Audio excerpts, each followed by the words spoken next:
Hello everyone, welcome to Brightmate institute. આજે આપણે ગણિતનું ધોરણ 9નું ચેપ્ટર નંબર 1 વાસ્તવિક સંખ્યાઓ વિશે વાત કરવાના છે. વાસ્તવિક સંખ્યાઓથી પહેલાં ઘણી બધી સંખ્યાઓ આવી ગઈ છે. સૌપ્રથમ આપણે એના વિશે વાત કરીએ. Types of number. સૌપ્રથમ આપણે ધોરણ 6માં જ્યારે હતા ત્યારે આપણે પ્રાકૃતિક સંખ્યાઓ એટલે કે નેચરલ નંબર વિશે જાણ કરવામાં આવી હતી. નેચરલ નંબરમાં કયા કયા નંબરનો સમાવેશ થાય છે? તો 1, 2, 3 અપ ટુ અનંત, ઇન્ફાઇનાઇટ, છેક સુધી આ બધા નંબરનો સમાવેશ નેચરલ નંબરમાં થાય છે. ત્યાર પછી આવે છે પૂર્ણ સંખ્યાઓ. પૂર્ણ સંખ્યાઓ એટલે કે નેચરલ નંબરની સાથે 0 એડ કરી દઈએ આપણે તો એ પૂર્ણ સંખ્યાઓ બની જાય છે. એટલે કે પૂર્ણ સંખ્યાઓમાં 0, 1, 2, 3 અપ ટુ ઇન્ફાઇનાઇટ સુધી નંબર આવે છે.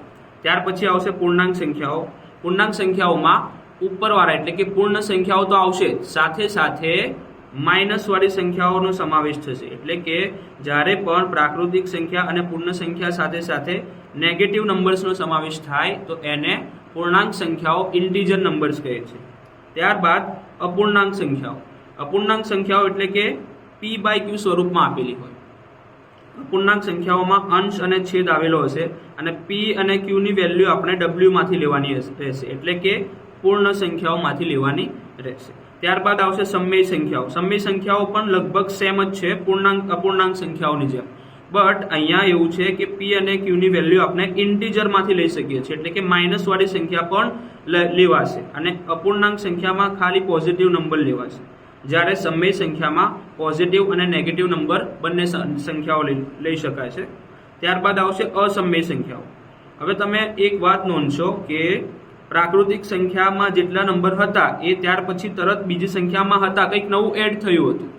પણ આ જે સમય સંખ્યાઓ છે અહીંયા સુધી એ વાત સીમિત હતી. એટલે કે n સબસેટ w લખી શકાતો હતો, w સબસેટ z લખી શકાતો હતો, z સબસેટ z સ્ટાર. એટલે કે આના બધા સભ્યો આમાં હતા, આના બધા સભ્યો પણ આમાં હતા, આના બધા સભ્યો આમાં હતા, ઇવન z સ્ટારના સભ્યો પણ બધા q માં તો હતા જ, એટલે કે સમય સંખ્યાઓમાં હતા.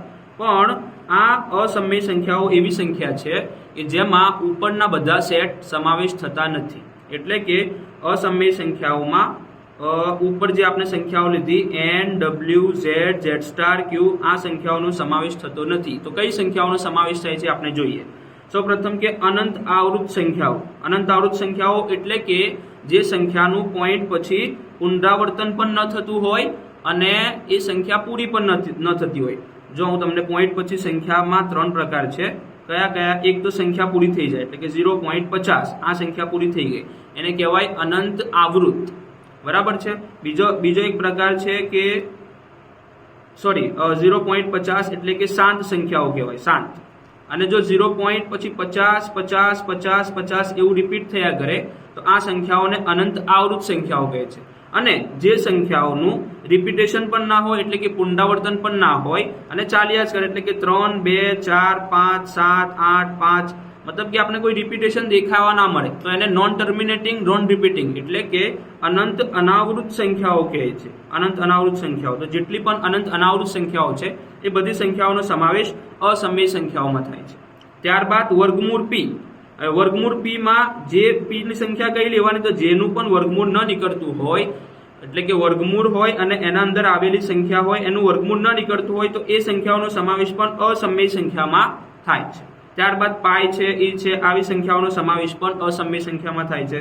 એટલે કે એની ડેફિનેશન આપણે એવી આપી શકીએ કે if a number can't return in the form of p/q then it is irrational.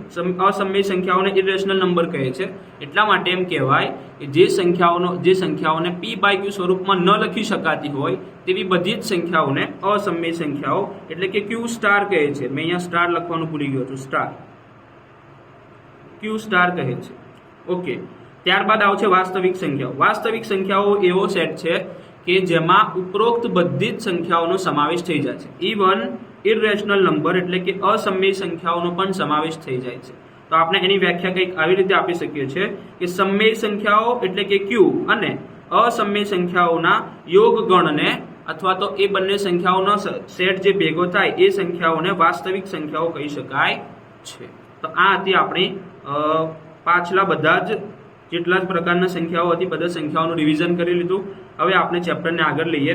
હવે એક આ ઇમ્પોર્ટન્ટ મહત્વનું સેન્ટેન્સ છે, between two rational there are infinitely many rational number. મતલબ કે કોઈ પણ બે સમય સંખ્યાઓ હોય, એ બે સમય સંખ્યાઓ વચ્ચે પણ ઘણી બધી સમય સંખ્યાઓ મળી શકે છે આપણે, બરાબર છે.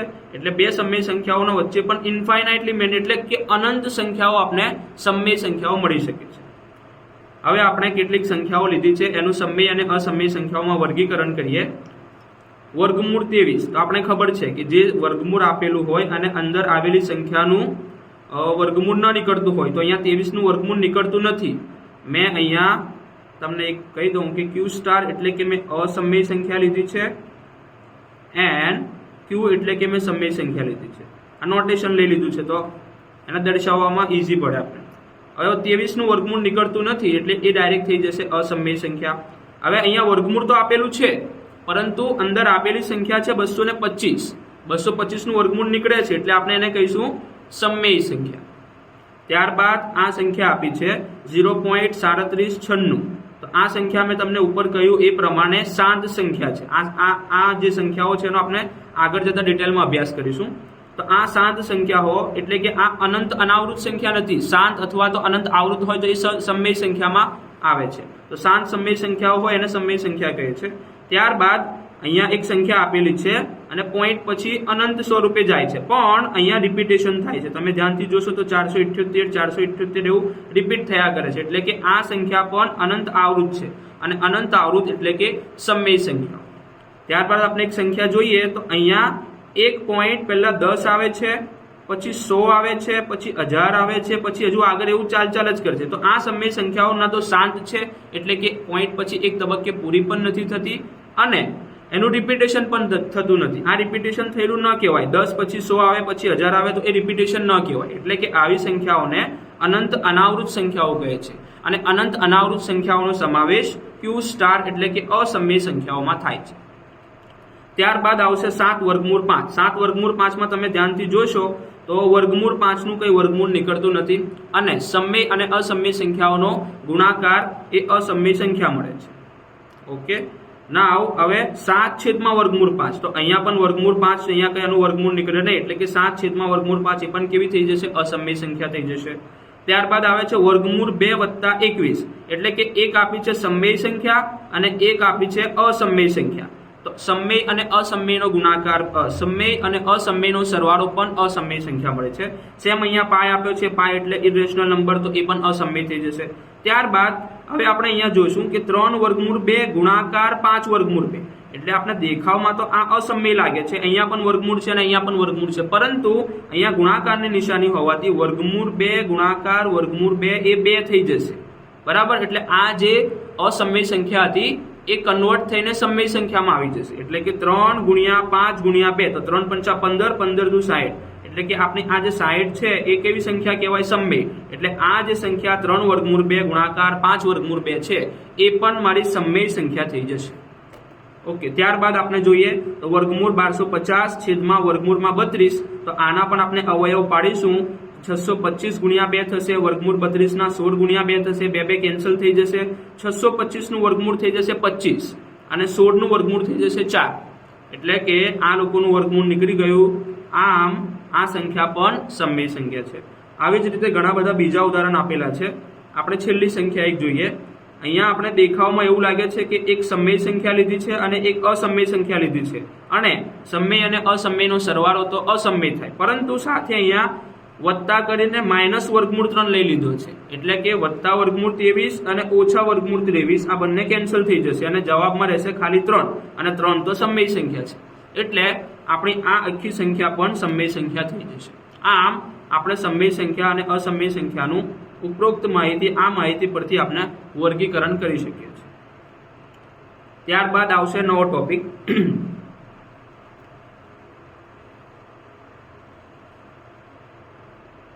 ઓકે,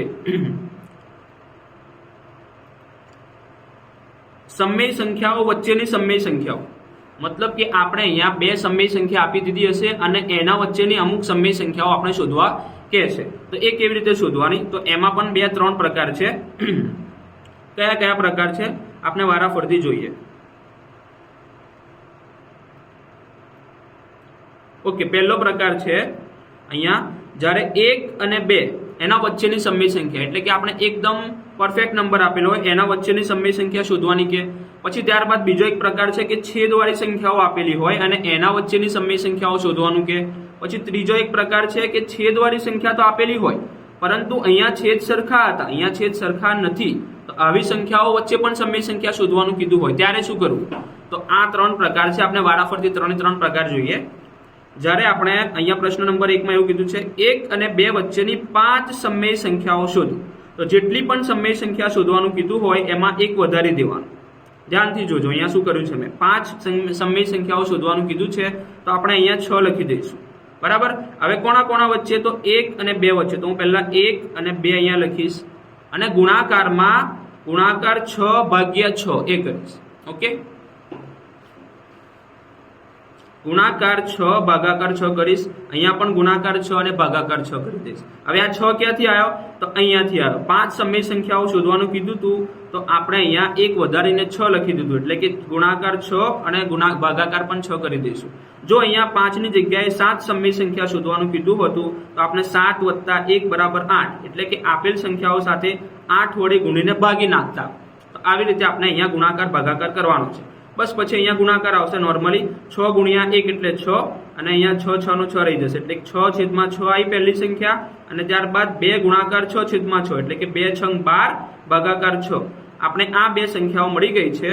આ બે સંખ્યાઓ વચ્ચે આપણે આરામથી 5 સમય સંખ્યાઓ મળી જશે, એટલે કે 6/6 અને 12/6 વચ્ચેની 5 સમય સંખ્યાઓ કઈ કઈ આવશે, તો 6/6 પછી આવશે 7/6, પછી 8/6, પછી 9/6, 10/6 અને 11/6.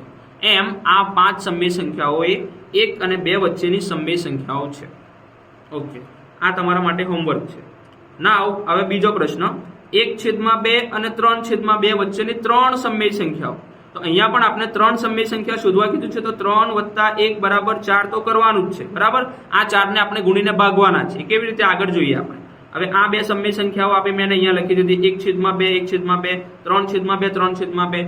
આ 4 વડે આપણે ગુણીને ભાગવાના છે. તો સેમ પ્રોસેસ આના જેમ જ 4 વડે ગુણીને ભાગ્યા. હવે અંશનો અંશ સાથે ગુણાકાર, છેદનો છેદ સાથે ગુણાકાર કરી દીધો. 4 × 1 = 4 અને 4 × 2 = 8. સેમ અહીંયા 3 × 12 અને 2 × 8. આ બે સંખ્યાઓ મળી ગઈ મને.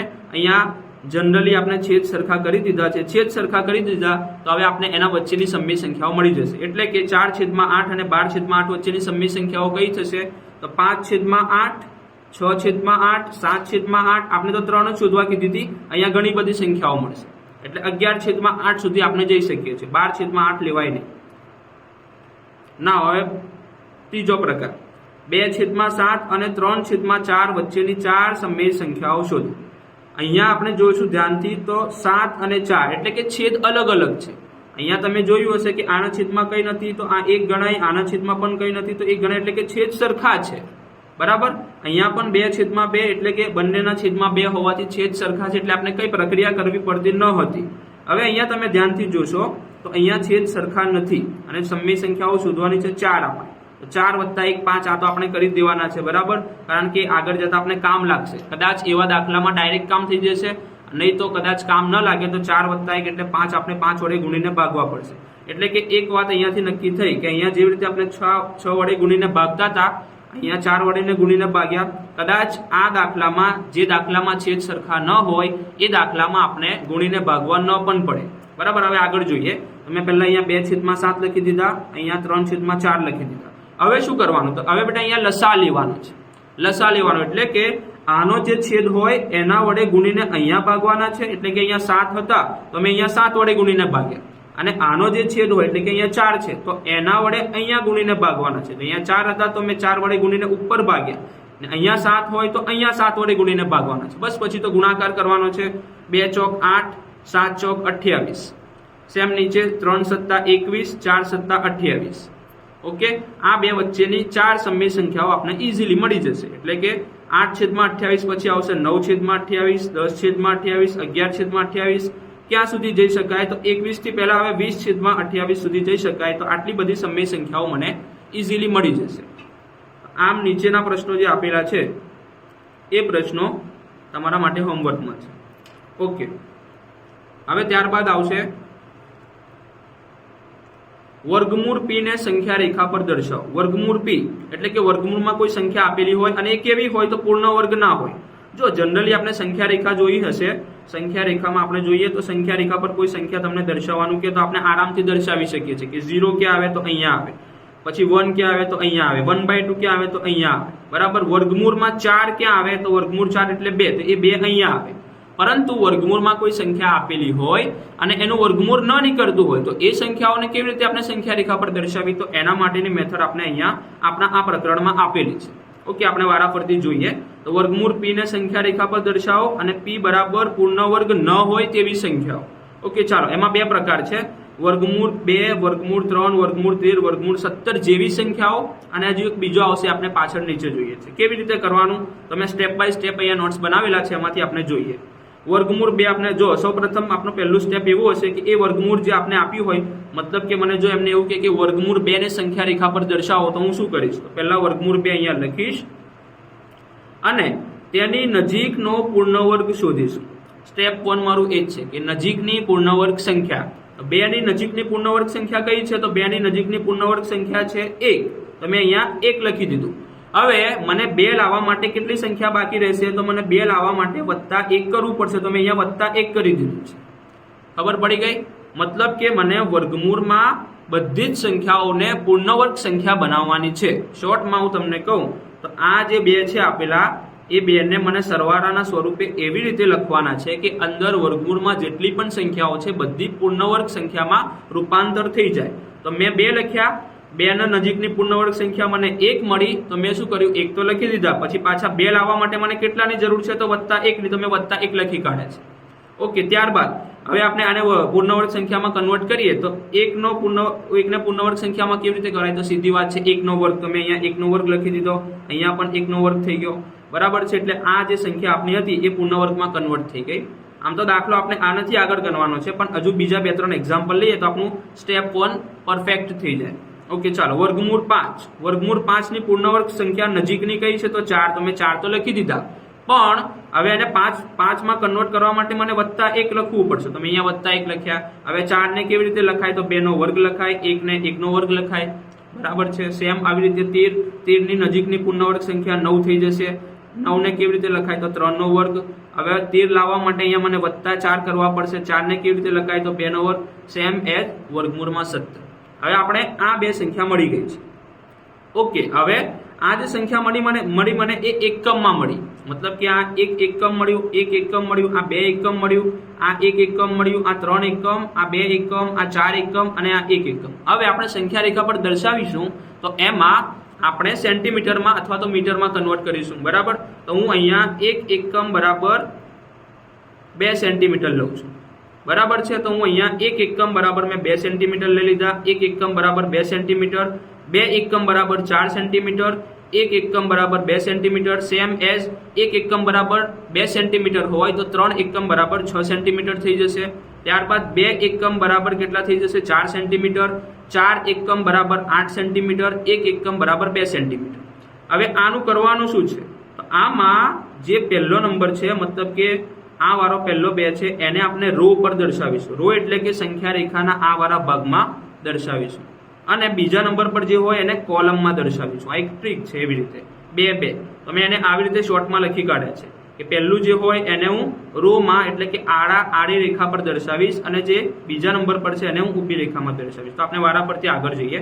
અહીંયા શું લખેલું છે, પૂર્ણ વર્ગમાં કન્વર્ટ કરેલા મૂલ્યો એકમમાં મળ્યા, એમને સેન્ટીમીટરમાં કન્વર્ટ કરવા માટે 1 એકમ બરાબર 2 સેન્ટીમીટર લીધું, એટલે બધાનો 2 વડે ગુણાકાર કર્યો છે. ઓકે, આ આપણે આ સિમ્પ્લિફિકેશન આપેલું છે. હવે આપણે વર્ગમૂળ 2 ને લઈને આગળ જઈ રહ્યા છે. બધા એક્ઝામ્પલને આપણે લેતા નથી, ખાલી વર્ગમૂળ 2 ને સંખ્યા રેખા પર દર્શાવીએ છીએ.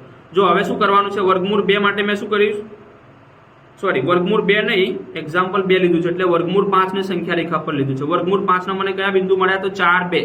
તો 4 ને મને ક્યાં લેવાનું છે, આ મને સંખ્યા રેખામાં આડી લાઈનમાં લેવાનું છે, અને 2 જે છે એ સંખ્યા રેખામાં ઊભી લાઈનમાં મને લેવાનું છે, બરાબર છે. તો ચાલો આપણે વારા પરથી લઈએ. મેં પહેલા એક સંખ્યા રેખા લઈ લીધી છે, એમાં એક બિંદુ અહીંયા O લઈ લીધું છે, બરાબર. હવે મેં શું કીધું હતું, આ જે પહેલું મૂલ્ય હોય એને આડી લાઈનમાં લેવાનું, બરાબર છે. તો હું આડી લાઈનમાં 4 સેન્ટીમીટર અહીંયા મેં અંદાજિત લઈ લીધું છે. આપણે માપપટ્ટી વડે આસાનીથી મૂલ્યો મેળવી શકીએ છીએ. આ 4 સેન્ટીમીટર છે. હવે બીજું જે મૂલ્ય હતું એને હું ઊભી લાઈનમાં લઈશ, એટલે કે કોલમ સ્વરૂપે એને દર્શાવીશ. તો મેં અહીંયા 2 સેન્ટીમીટર લીધું. બરાબર, આ મારું બીજું સ્ટેપ પૂરું થઈ ગયું. હવે નવા સ્ટેપમાં શું કરવાનું છે? New step are in red colour. Okay, આ રેડ કલરમાં જે આપેલા છે એ નવું સ્ટેપ છે આપણું. ત્રીજા સ્ટેપમાં આપણે ઓ બિંદુ અને બી બિંદુને જોડી દેવાના છે. તો જો આપણે અહીંયા ઓ અને બી બિંદુને જોડી દીધા છે. હવે ઓ અને બી નું માપ મેં અહીંયા ડાયરેક્ટ લખી દીધું છે વર્ગમૂળ 5. આ વર્ગમૂળ 5 આવ્યું ક્યાંથી? એક મિનિટ, આપણે શીખીએ છીએ વર્ગમૂળ 5 કેવી રીતે આવ્યું. તો તમને કદાચ ખબર હશે કે કાટકોણ ત્રિકોણમાં પાયથાગોરસનો પ્રમેય લાગે છે. પાયથાગોરસનો પ્રમેય યાદ છે?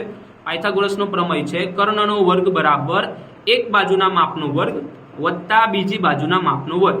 ઓકે, તો ચાલો આપણે જોઈએ. અહીંયા એક પ્રમેય બને, અહીંયા એક કાટકોણ ત્રિકોણ બને છે એ બી ઓ. ઓ બી એ ગમે તે કહી શકીએ છીએ આપણે. અહીંયા આપણે બે બાજુનું મૂલ્ય મળેલા છે. આ 2 સેન્ટીમીટર છે, આ 4 સેન્ટીમીટર છે. આ લોકોનો આપણે વર્ગ કરીશું, મતલબ કે પાયથાગોરસનો પ્રમેય અહીંયા લગાડીશું. કેવી રીતે થશે? કર્ણનો વર્ગ બરાબર, એટલે કે ઓ બી નો વર્ગ બરાબર કઈ બે બાજુ છે? તો ઓ એ નો વર્ગ વત્તા એ બી નો વર્ગ. તો આ એ બી નો વર્ગ થઈ ગયો. હવે વારાફરતી મૂલ્યો આપણે અંદર મૂકીએ તો ઓ એ બરાબર છે 2 સેન્ટીમીટર, તો 2 નો વર્ગ. એ બી બરાબર છે 1 સેન્ટીમીટર. એટલે ઓકે, અહીંયા આપણે માપ એકમમાં લેવાના છે. અહીંયા સેન્ટીમીટરમાં માપ લેવાના નથી, અહીંયા એકમમાં માપ લેવાના છે. એટલે હું અહીંયા મૂલ્યો એકમમાં મૂકીશ. તો ઓ એ બરાબર 2 એકમ છે એટલે 2 નો વર્ગ, અને એ બી બરાબર 1 એકમ છે એટલે કે 1 નો વર્ગ લઈશ. 2 નો વર્ગ 4 થઈ જશે, 1 નો વર્ગ 1 થઈ જશે. તો ઓ બી નો વર્ગ બરાબર મને મળશે 5, અને બંને બાજુ આપણે વર્ગમૂળ લઈશું તો મને જવાબ મળશે વર્ગમૂળમાં 5. તો આવી રીતે વર્ગમૂળ 5 મને અહીંયા મળી ગયો છે. ઓકે, હવે આપણે વર્ગમૂળ 5 ને સંખ્યા રેખા પર દર્શાવીશું. કેવી રીતે? હવે નેક્સ્ટ સ્ટેપમાં જોઈએ આપણે. ઓકે, OB બરાબર વર્ગમૂળમાં 5. તો સ્ટેપ 4 શું કહે છે? OB નું માપ લઈ B પરથી સંખ્યા રેખા પર પરિકર દ્વારા એક ચાપ લેવાનું છે. કોનું માપ લેવાનું છે? તો O થી B નું માપ લેવાનું છે. ચાપ દોરતા તો આપણે આવડતું જ હશે, પાછલા ધોરણમાં શીખી ગયા છે. તો માપ કેટલું લેવાનું છે? પરિકર દ્વારા O થી B સુધીનું માપ લેવાનું છે, અને સંખ્યા રેખા પર આમ એક ચાપ દોરવાનું છે. ને આ જે બિંદુ મને મળ્યું એ બિંદુ થઈ જશે મારું વર્ગમૂળમાં 5. તો આમ આપણે સંખ્યા રેખા પર વર્ગમૂળમાં જેનું વર્ગમૂળ ન નીકળતું હોય એવી સંખ્યાઓને દર્શાવી શકીએ છીએ. આને જ કહેવાય સંખ્યા રેખા પર વર્ગમૂળ 5 નું નિરૂપણ. ઓકે, અહીંયા એક નોટ આપેલી છે. દરેક ધન પૂર્ણાંક વર્ગમૂળ અસમય હોતું નથી. મતલબ કે વર્ગમૂળમાં આવેલી દરેક સંખ્યાઓ અસમય હોતી નથી. કેમ? કેવી રીતે? આપણે ઉપર અસમય સંખ્યાઓની વ્યાખ્યા જોઈ છે. તો કેવી રીતે હું તમને સમજાવું છું કે વર્ગમૂળ 1 જો આપણે લઈએ તો એનું તો વર્ગમૂળ નીકળીને 1 થઈ જાય છે, એટલે કે 1 પરફેક્ટ સ્ક્વેર છે. એટલા માટે એ સમય સંખ્યા થઈ જશે, અસમયમાં નહીં આવે. 1 પછી વર્ગમૂળ 2 આવે, 2 નું વર્ગમૂળ નથી નીકળતું તો એ અસમય થશે. વર્ગમૂળ 3 પણ અસમય, પણ વર્ગમૂળ 4 એનું વર્ગમૂળ નીકળી જાય તો 4 પરફેક્ટ સ્ક્વેર થયો. એટલા માટે એ શું થઈ જશે? સમય સંખ્યા બની જશે. એટલે આપણે એવું કહી શકાય કે દરેક ધન પૂર્ણાંક એ અસમય સંખ્યા હોતું નથી. કઈ હોય છે? તો પાછું ફરી એકવાર અહીંયા રિપીટ કરેલું છે કે વર્ગમૂળ p બરાબર p કોણ છે? તો જેનું વર્ગમૂળ ન નીકળતું હોય, એટલે કે પૂર્ણ વર્ગ ના હોય એવા લોકોને આ આપણે ઉપર રીત જોઈ એ રીતે સંખ્યા રેખા પર દર્શાવી શકે છે. બાકી સમય સંખ્યાને તો આપણે ડાયરેક્ટ જ દર્શાવી શકીએ છીએ. હવે બીજો ટાઈપ જે મેં તમને કીધો તો એમાં બહુ ઝાઝો ફેરફાર નથી. ફેરફાર એટલો છે કે આપણે જે અહીંયા ડાયરેક્ટ પરફેક્ટ સ્ક્વેર મળી જતા હતા, એવી રીતે કે વર્ગમૂળ 5 નું નજીકની પૂર્ણવર્ગ સંખ્યા મને 4 મળી જતી હતી, અને પછી તરત બીજી વત્તા 1 કરીને 2 સંખ્યામાં આપણું કામ પૂરું થઈ જતું હતું. આ જે છે બીજો ટાઈપ, એમાં 2 સંખ્યામાં કામ પૂરું થાય નહીં. એટલે કે વર્ગમૂળ 3 ની નજીકની સમય સંખ્યા કઈ થઈ? તો 1 થઈ. તો મેં અહીંયા 1 તો લખી કાઢ્યા છે. બરાબર. હવે મને 3 લાવવા માટે વત્તા 2 કરવા પડશે. બરાબર છે? જો ધ્યાનથી જો, અહીંયા વત્તા 2 કરવા પડશે. હવે મને પછી શું કરવાનું? તો આ 2 ની નજીકની પૂર્ણવર્ગ સંખ્યા શોધવાની પાછી. ઓકે, તો આ 1 નો મેં 1 નો વર્ગ લખી દીધો, 2 એવા ને એવા રહ્યા. હવે હું 2 ની નજીકની પૂર્ણવર્ગની સંખ્યા અગેન 1 આવશે તો પાછો મેં 1 લખ્યો. હવે મને પાછા 2 લાવવા માટે પાછા વત્તા 1 કરવા પડશે. આમ જે સંખ્યા આપણી ઉપર 1 નો વર્ગ વત્તા 4 નો વર્ગ આવું થતું હતું એ અહીંયા 3 પદમાં પરિણામ 3 પદમાં થઈ જશે. બરાબર છે? તો આપણે 1 નો વર્ગ 1 નો વર્ગ 1 નો વર્ગ, આમ 3 સંખ્યાઓ થઈ ગઈ છે. તો આપણે કીધું તો એ પ્રમાણે જ અહીંયા પહેલાને રોમાં દર્શાવવાનું છે, એટલે કે આડી લાઈનમાં. પછી એક જે છે એને કોલમમાં લેવાનું છે, અને બીજું જે છે એને પણ કોલમમાં લેવાનું છે. એટલે કે અહીંયા ટોટલ કોલમમાં 2 લાઈન લેવી પડશે. એક અહીંયા લેવી પડશે અને એક અહીંયા લેવી પડશે. એટલે પહેલો ચાપ જે દોરતા હતા એ તો ખરો જ. ત્યારબાદ પાછું આને જોડીને પાછો પાયથાગોરસનો પ્રમેય લગાડીશું, અને પછી તરત પાછો અહીંયા એક ચાપ દોરીશું. બરાબર. એટલે આ જે સંખ્યા મળશે એ મારી વર્ગમૂળ 3 સંખ્યા રહેશે. એટલે કે ઉપરની રીત જેવું જ છે, પણ અહીંયા થોડું વધારે કામ કરવાનું છે કે અહીંયા ચાપ પર આવીને ડાયરેક્ટ મને વર્ગમૂળ 3 નહીં મળી જાય. ત્યારબાદ મને પ્રોસેસ પાછી ફરીથી પહેલાથી કરવી પડશે અને પાયથાગોરસનો પ્રમેય બીજી વખત લગાડવો પડશે. ત્યારે મને અહીંયા વર્ગમૂળ 3 મળશે. પછી અહીંયા OD નું માપ લઈશ, OB નું નહીં, OD નું માપ લઈ અને અહીંયા એક ચાપ બનાવીશ. બરાબર. તો આ ચાપ દ્વારા હું અહીંયા વર્ગમૂળ 3 મેળવી શકું છું. ઓકે. નાવ હવે દશાંશ અભિવ્યક્તિ.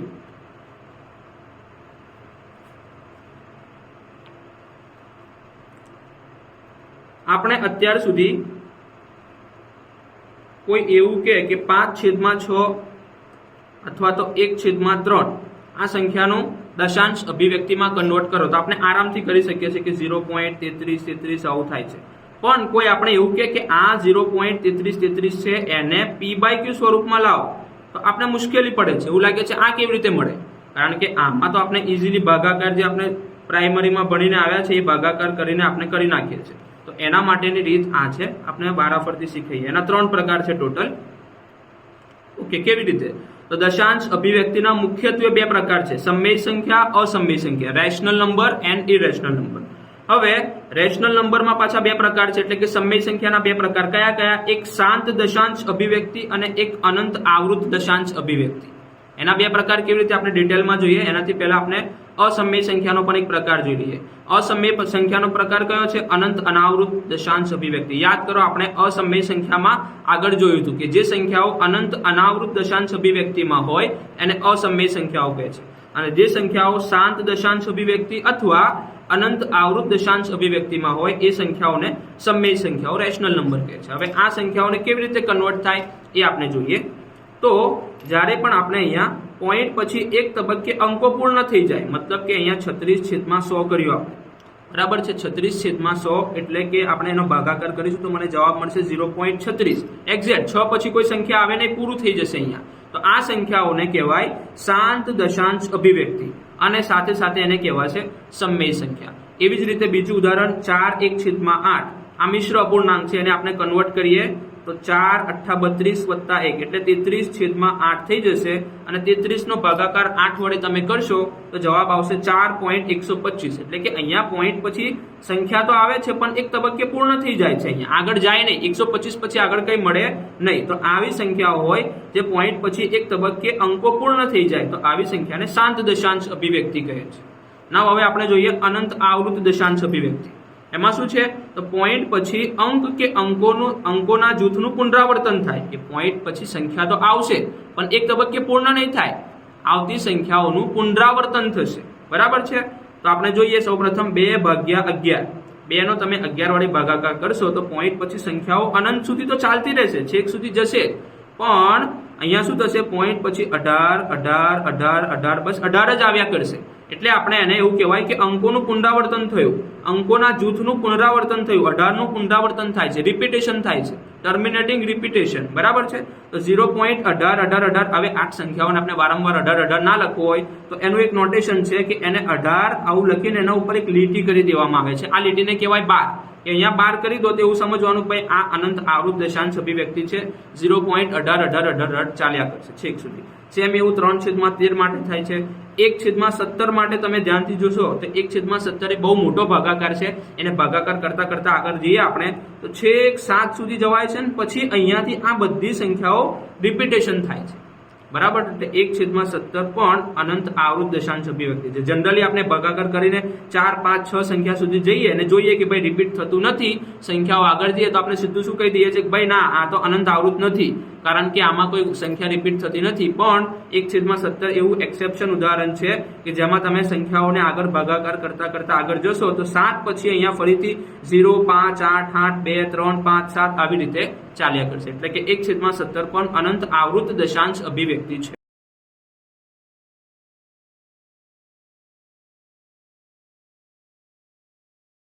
ઓકે. દશાંશ અભિવ્યક્તિ ચેક કરવા માટે આપણે અમુક તબક્કા સુધી ભાગાકાર કરવો પડશે. એટલે કે જો અહીંયા 1/17 નું મેં ઉદાહરણ આપ્યું કે કેટલા તબક્કા, મતલબ કે અહીંયા લગભગ 13 સંખ્યા પછી પણ સંખ્યાઓનું રિપીટેશન થાય છે. તો આપણે 2-3 પોઈન્ટ પછી 2-3 સંખ્યાઓ પછી તરત આપણે જજ ના કરી શકીએ કે ભાઈ આ અનંત આવૃત છે. કદાચ એ અનંત અનાવૃત પણ હોઈ શકે અને અનંત આવૃત પણ હોઈ શકે છે. ઓકે, તો આ એના 3 પ્રકાર છે.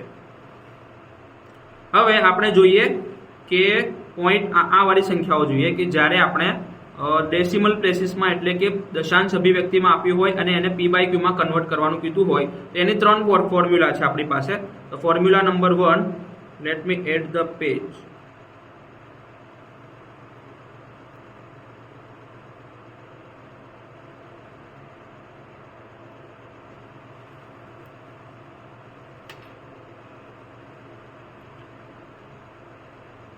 જ્યારે પણ આપણે એવું કે આપેલ સંખ્યાઓને p/q માં કન્વર્ટ કરો તો કેવી રીતે કરીશું ધ્યાનથી જોજો. હું એક સંખ્યા લઉં છું અને એને ફોર્મ્યુલા પણ લખું છું. પોઈન્ટ p12 એટલે કે આવું આવતું હોય, પોઈન્ટ p આવું આવતું હોય.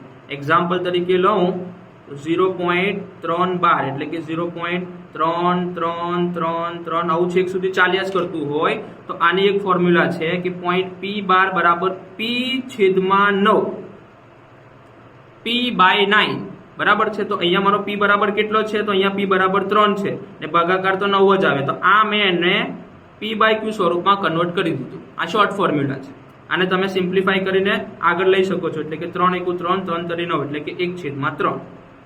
ના, હવે બીજું એક્ઝામ્પલ લઈએ, બીજી ફોર્મ્યુલા. પોઈન્ટ pq બાર હોય એટલે કે pq આપેલા હોય અને એનો બાર કીધો હોય, બે સંખ્યા હોય પોઈન્ટ પછી, સંખ્યાઓના પુનરાવર્તનમાં બે સંખ્યા રિપીટ થતી હોય તો એમાં શું કરવાનું? તો pq ના છેદમાં 9 એક જ હતો, હવે 99 કરી દેવાના. ઉદાહરણ તરીકે લઈએ આપણે, એક્ઝામ્પલ તરીકે 0.45 નું પુનરાવર્તન થતું હોય એટલે કે 0.45 આવું ચાલ્યા કરતું હોય તો આપણે એને કેવી રીતે કરીશું?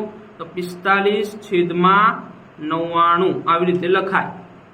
સેમ આવું pqr માટે નંબર 3 0.pqr બાર હોય તો આમાં લખવાનું pqr/9.